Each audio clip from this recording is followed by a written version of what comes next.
భూమి మీద మనిషి జీవితము అశాశ్వతమైనటువంటిది ప్రతి ఒక్కరూ ఎరిగిన సత్యమే. అయితే దేవుని వాక్యం అంటుంది, మరణమును చూడక నరుడు ఆ బ్రతుకు నరుడెవడు. ఈ రోజు ఈ వాక్యం కూడా మనందరము గమనించాల్సింది ఏంటంటే, బక్కే గారు ఏ మార్గంలో వెళ్ళారో అదే మార్గంలో మనం కూడా ఏదో ఒక రోజు వెళ్ళాలి అనేటువంటిది నేర్పిస్తుంది ఈ కూడిక. దేవునికి స్తోత్రం.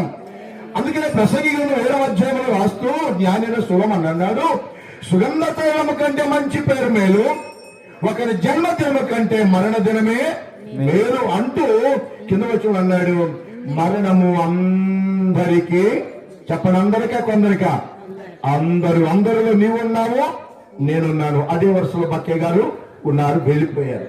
అయితే ఒకే ఒక మాట, సుగంధ తైలము కంటే మంచి పేరు మేలు. ప్రియులు బక్కే గారు సమాజంలో, సంఘముల, గ్రామంలో ఒక మంచి పేరు కలిగిన వ్యక్తిగా, ఆయన ఒక నెంబర్గా కూడా పనిచేశారు.